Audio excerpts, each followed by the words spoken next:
The thing I really like about the CAI members, the business partners, is they understand HOAs. So I'm not hiring a contractor who doesn't understand why it takes us 3 months to make a decision, and 5 months to get paid sometimes. And, why they can't just come up to the board president and say, hey, I need to do this, and have me say, yeah, okay, go for it. I got to go run it through the board. A regular highlight of the HOA Insights podcast is our Board Heroes feature, where we dedicate one episode each month to celebrate the remarkable efforts of HOA board members.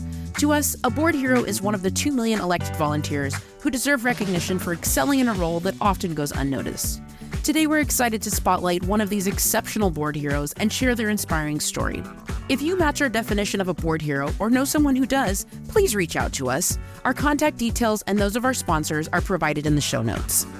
Welcome back to HOA Insights, Common Sense for Common Areas. I'm Robert Nordlund, and I'm here today for episode number 151 with another one of the board heroes we're proud to celebrate. I read a column from this board member, Hal Hovey, in the July-August issue of CAI's Common Ground magazine. I liked it, was able to get in touch with him, and we're fortunate to have him on the program today. His column in Common Ground was titled The Power of Community Leadership.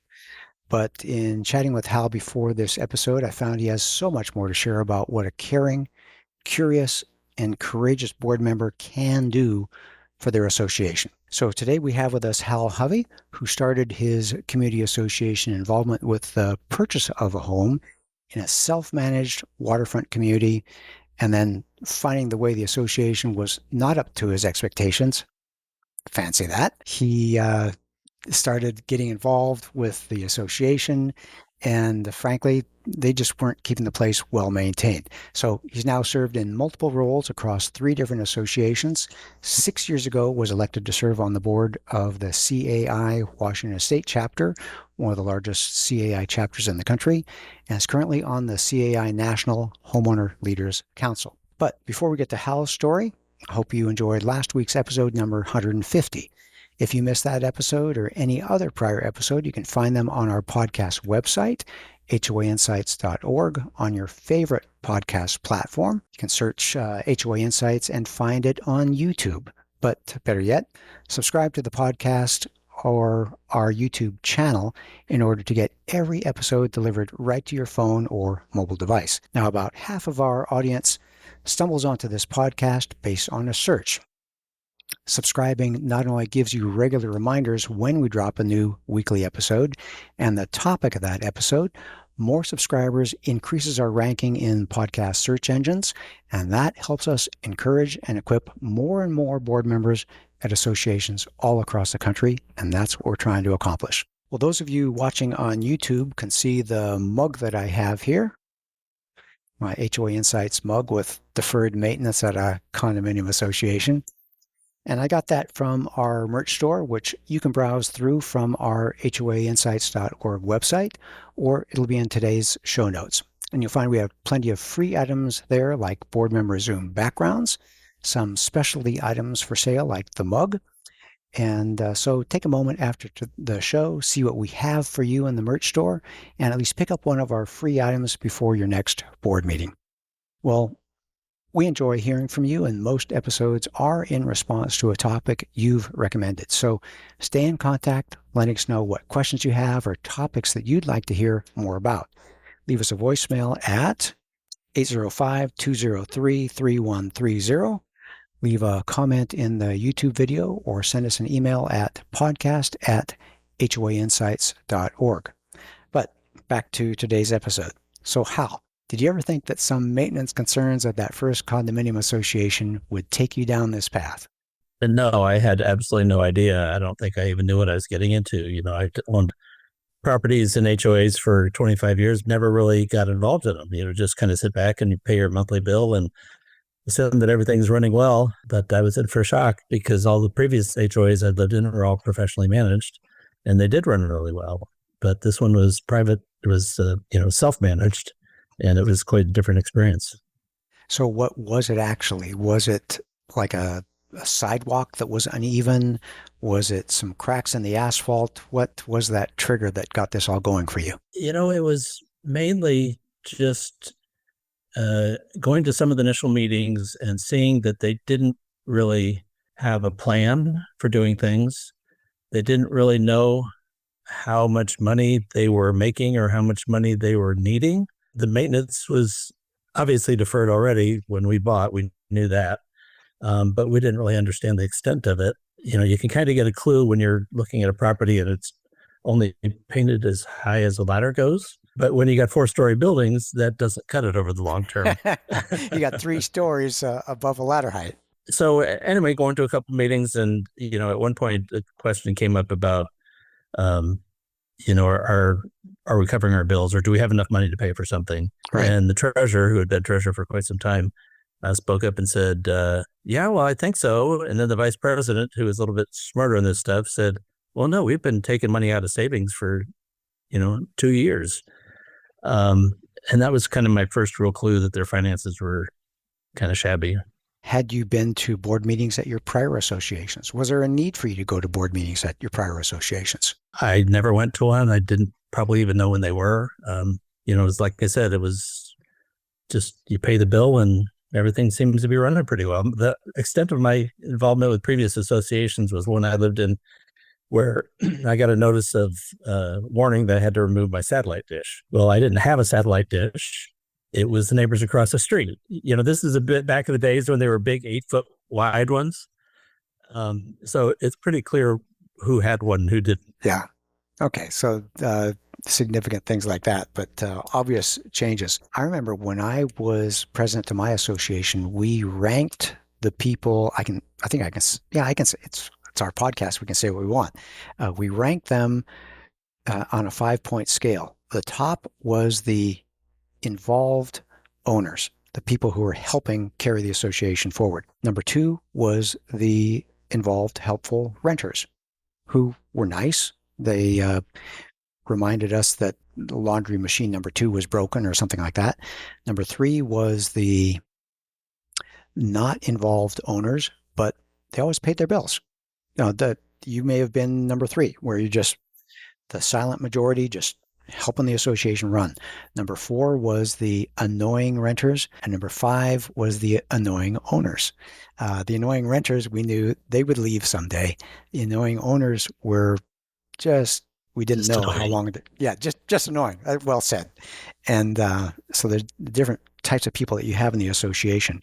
How much of a factor at that association was that it was self-managed?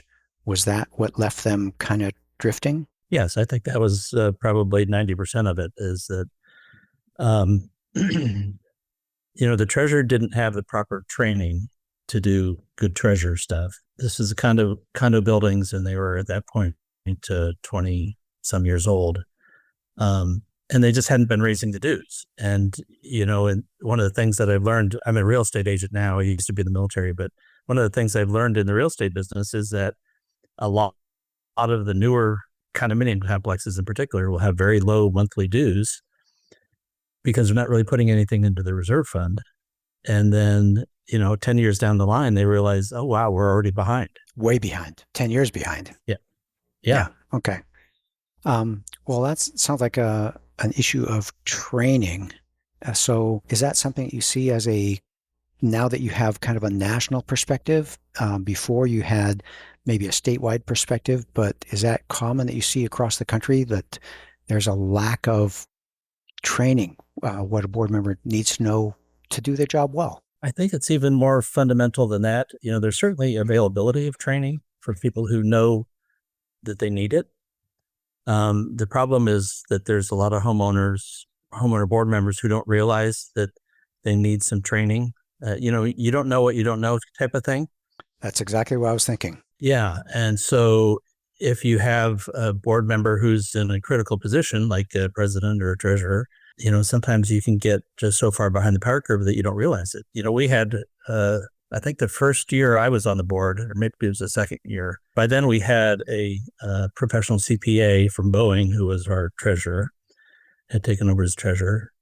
We finished up the year with $89 in the bank. And this is on condominium association with, $250,000 going through our accounts per year. And we finished with $89. And that's an operating account. We didn't have a reserve account at that point. Gee, that's thin. What's a good rule of thumb? 3 months of operating expenses? Yeah, I would say at least. And, Yeah. you're in the reserve business, you know better than I what we should have for reserves, but in a 20-something year old association, you need to have at least something. You're 10 years away from replacing roofs. Yeah. And you've got 10 years of deterioration that you just can't get back because the deterioration on the roof and the asphalt and the paint and everything has kept on going. It's like a race car that is spending the first half of the race in pit row. You're just way Right. far behind. Okay, what can we do to, outside of someone stumbling onto this podcast, how would a board member learn that, oh, gee, I need to find out what I'm supposed to be doing here? How do we trigger that? Well, it's interesting because our association, this one I bought into, joined the Washington State chapter of the Community Associations Institute. And the reason we joined was because our Boeing CPA treasurer was in another association down in Seattle, and his association was a member of WCAI. So it was through that I became aware of the trainings that were available. Because, up here in Washington State, they send out monthly magazines, and they have the trainings in there and all that kind of stuff, and you can get on email lists. And there was a training that I wanted to go to, and so I went to it, and wow, I just, I never looked back. I realized that there's just so many resources out there that you just need to be made aware of them. And as a member of CAI, both nationally and, our local chapter, they're really good about making people aware of what's available. Yeah. And I could only imagine that to someone who just wasn't sure about what they were getting into, to finally get exposed to a group of people who had resources, had training, doesn't CAI have they call them the GAP reports, Guide for Association Practitioners, how to be a president, how to be a treasurer, how to be all this kind of stuff. So they have written resources and monthly meetings. Many chapters have monthly meetings where they have guest speakers and often a trade show around the back where you'll find a roofer or a painter or a CPA or things like that, professional services, a management company or two or three. Maybe we should say it. For anyone who's not familiar with CAI, their website is caionline.org. caionline.org. And there you can find out a list of local chapters across the country.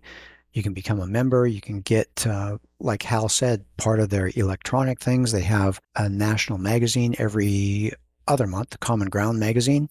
And I kind of want to say, you don't have to reinvent the wheel. The people have been doing this all across the country for decades, and CAI is there to help. But outside of CAI, what other resources did you find?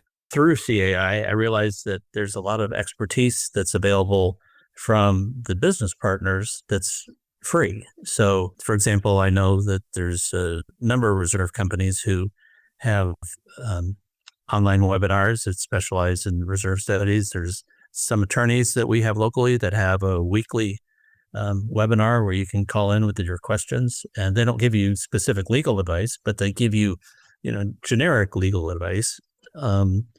There's a local structural engineer who has, weekly training. We have all kinds of resources that you don't have to pay for, and it's all from the experts. That's one of the problems that we had as a self-managed HOA. It's well, we had a guy who worked at Home Depot and was familiar with a lot of contractors. So when we had contracting or engineering questions, we'd go to him. We had the CPA who knows accounting, but he doesn't necessarily know HOA accounting because it's such a different animal. And we had, initially we had a treasurer who worked in the school district, and she knew math. So that's how she got to be the treasurer. But when you reach out and you find out that there's experts who will give you advice for free in most cases, it's an insight into a whole new world. Oh, yeah. And for an association that had less than $100 at year end, you are indeed trying to be very careful about your money. Well, it seems like a light bulb turned on. Was it a similar experience for the other board members that you served with? For some of them, I think so. Certainly getting the professional CPA as a treasurer who was already a chapter member, that was a huge, huge step forward because he kind of was our guide into a lot of this other aspects of, professionalizing how we operated. Right. And then I was, by the time I got on the board of the state chapter, we were able to get our association professional management, but it was a long, hard fight to get the other board members to agree to finally hire a professional manager. That's an important point. It takes momentum and it takes political capital, and those things take time. And in some cases, it takes having a $200,000, deferred maintenance project that you realize you're in and over your heads on, and you really needed somebody professional to help you through it. Yeah. Sometimes it's an emergency that becomes a unifying rallying cry saying, oh, Right. Gee, we have a problem. And that can unify the board, that can unify the homeowners and say, this is a problem. It's a big problem. And what do you say we don't do this again? And you start saying, okay, maybe we should get management. Maybe we should set more funds aside in reserves. Maybe we should get regular monthly financial reports. You're talking about those kinds of things? Yeah. And not only that, but also hiring the right contractors. Ah. One of the things that I've learned is that up here in Washington State, we have two big convention type things each year, and they have the big trade show. So we have like 150 business partners who are in the trade show. And I can't tell you the number of professionals that I've hired through meeting them face to face. And the thing I really like about the CAI members, the business partners, is they understand HOAs. So I'm not hiring a contractor who doesn't understand why it takes us 3 months to make a decision, and 5 months to get paid sometimes. And, why they can't just come up to the board president and say, hey, I need to do this, and have me say, yeah, okay, go for it. I got to go run it through the board. There you go. All the CAI business partners all understand how HOAs work. That's why they're there. So you overcome one of the stumbling blocks right off the bat. Yeah, and they're properly insured so they can do work on community associations, and they've done it a time before, 10 times before, 100 times before, 1,000 times before, depending on different cases. But okay, so it was an evolution at your association. Are you talking about a couple of years? Are you talking about 5 years? How long did things take to kind of professionalize the way your board ran that association? We got more professional pretty quickly because of I came on as the secretary. We had the Boeing guy came on as the treasurer. The construction guy took over as the president. And we all came on because we were concerned with the direction that the HOA was going to begin with.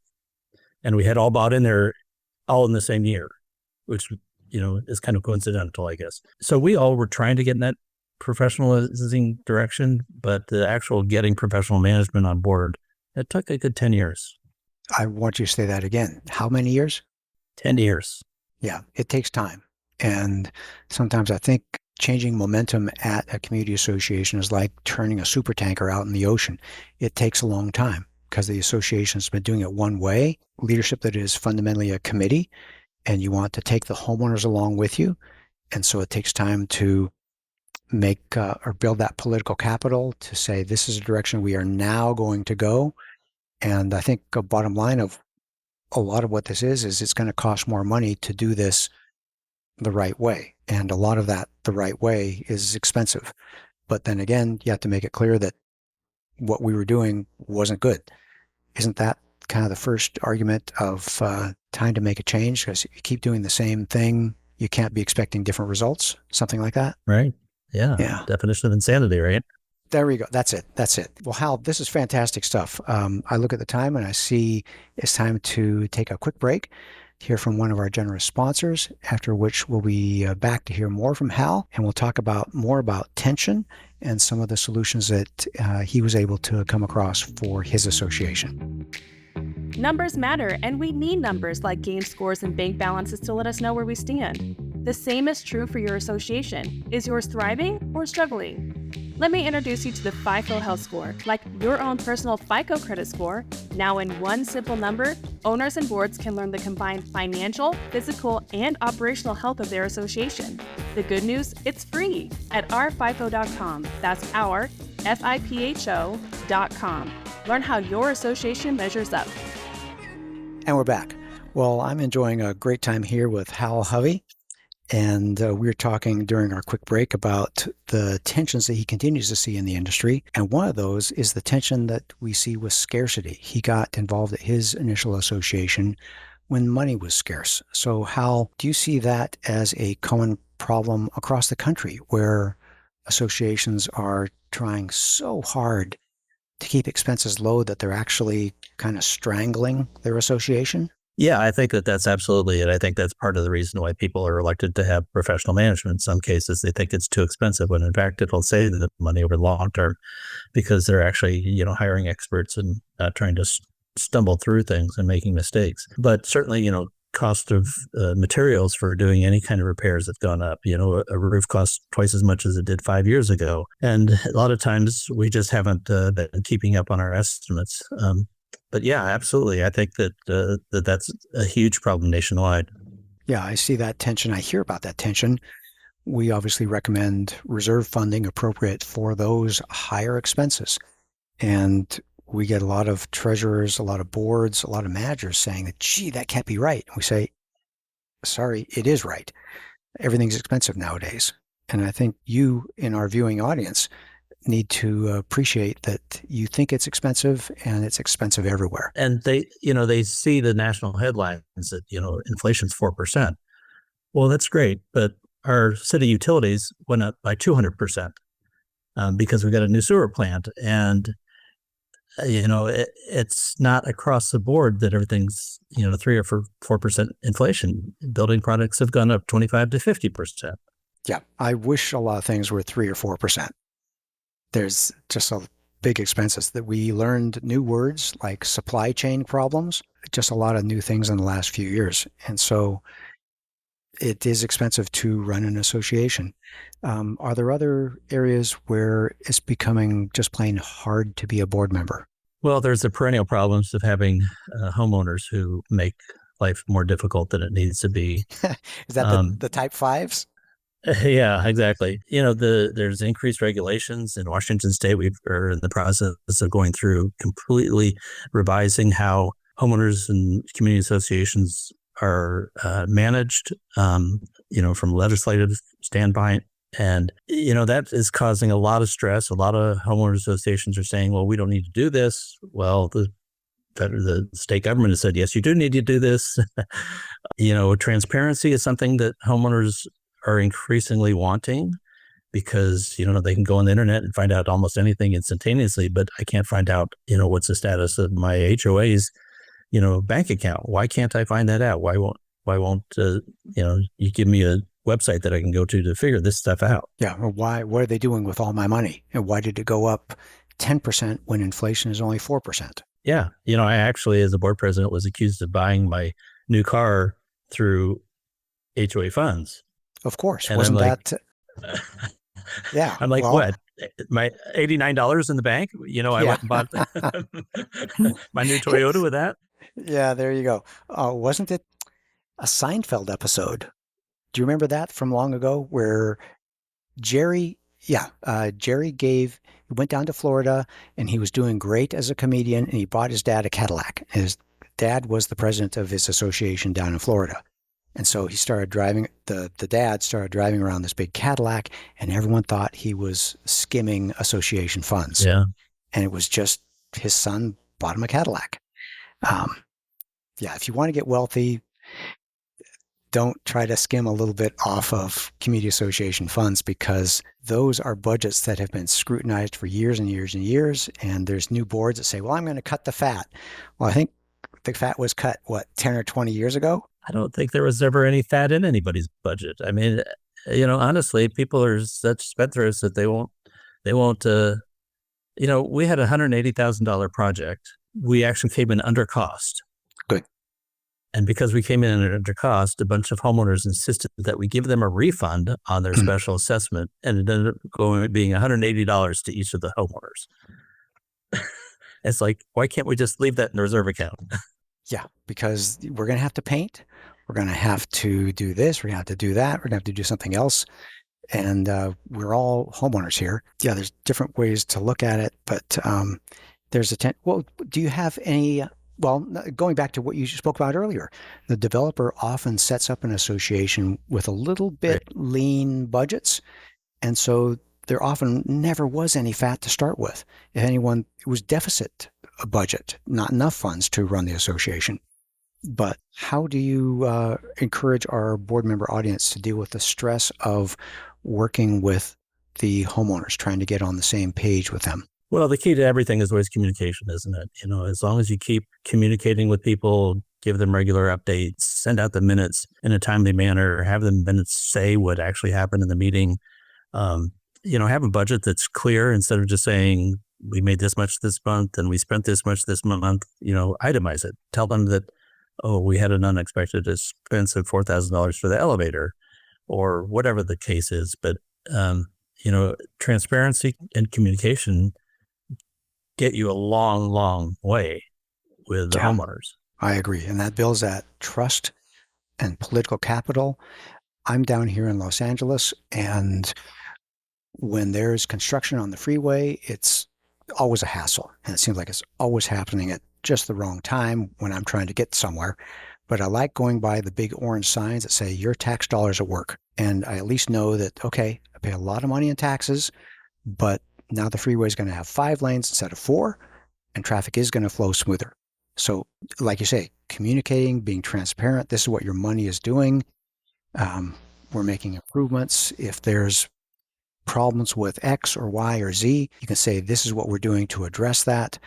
I really like that. And is that what you're doing to build the community of we rather than us and them, board members and homeowners? Yeah. And, starting people off with the right foot of, welcome to our community. This is what it's like to live in an association. A lot of people who are coming here are retirees. They've never lived in a condominium association before. I'm just speaking to my previous association, actually. They don't understand that, you live on the first floor, but you still have to pay for the elevator for everybody else. And, that's, we're a communist organization where everybody's in it together. And you're on the first floor, you're paying for the roof. Yeah. And everybody's in it together. Are you still on the board at your association? Are you moved to a new place? Yeah, I'm in another community right now. We sold our condominium and we bought a single family house on acreage. And so there's 35 houses in our current community. And I was on the board. I actually joined the board my first year. I got elected as the vice president, and our president resigned within 4 months. So I became the president. Okay. And did that for a couple of years. And then I'm taking a little sabbatical from the board right now, but I'll probably be back on in January, I would imagine.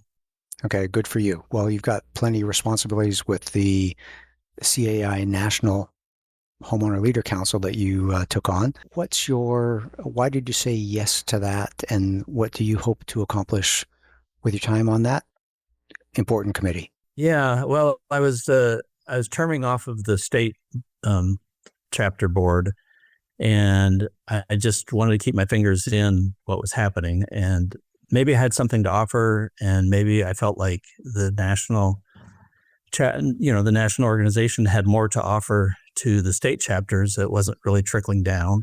And so I just wanted to get in there and do my part to speak up. And it's been a really kind of eye-opening. How so? CAI National, yeah. What's that? How so? How so? Well, national, it's a big organization, so they move a little bit more slowly than the state board did. But they have their hands in so many different things at once that you don't see as a lonely guy down at the state. They're deeply involved in legislation. They're deeply involved in training, and eventually it all trickles out. And we may not even realize where it came from. So a lot of cases like the Corporate Transparency Act that we were talking about previously, CAI was fundamentally involved in that and transformed how that all came about. I don't think down at the individual homeowner level or the individual board member level, we have any appreciation for why that got deferred. Yeah. The CAI was intimately involved in making sure that happened. Yeah, they fought hard to, if anyone's not sure what we're talking about, it was a couple of years ago that board members all across the country were going to have to register because of was it banking or was it security, something like that, concerns? And it was just, if you're going to be a part owner in a bank, that's one thing. You have security issue concerns. But for being the treasurer of ABC HOA, there was a lot of pushback having to register with the government. And CAI fought a hard fight, and they eventually helped association boards all across the country to not have to register for that. That was a good thing. So a lot of good things CAI does. They're doing that right now, and other things that we don't even know are on the horizon. Yeah, they're keeping the problems away from getting down to the association specific level. Well, Hal, it's been great talking to you. I'm so glad that there's people like you on the national committees helping keep the problems at bay, taking the lessons that you learned at your association, the lessons you learned at your state, and applying those desires to make the industry a better place now on a national level. I want to thank you for taking your time and sharing from your experience. Any final thoughts or words of wisdom that you'd like to share about your board member or leadership experience? Yeah, I think the biggest thing is to realize as a board leader, homeowner leader, you're not in it by yourself. There's a lot of resources out there and a lot of free resources. If you want to hire an attorney who specializes in HOA, you can go to the professional directories list on the CIA website. If you are self-managed and you just don't feel like you can spend the money to join, professional management company, you can go to HOAresources.org and there's all kinds of articles on there. There's free classes that are offered periodically, and there's a lot of resources from business partners of CAI that, there's a lot out there to help you. So don't feel like you got to stumble around and make it up, as you go, because there's people who've been there before, whether it's the, CAI exchange online forums where you can get advice from other homeowners, or, some of these webinars that we've talked about, there's people who will help you. Absolutely. I love that spirit of volunteering, that spirit of contributing.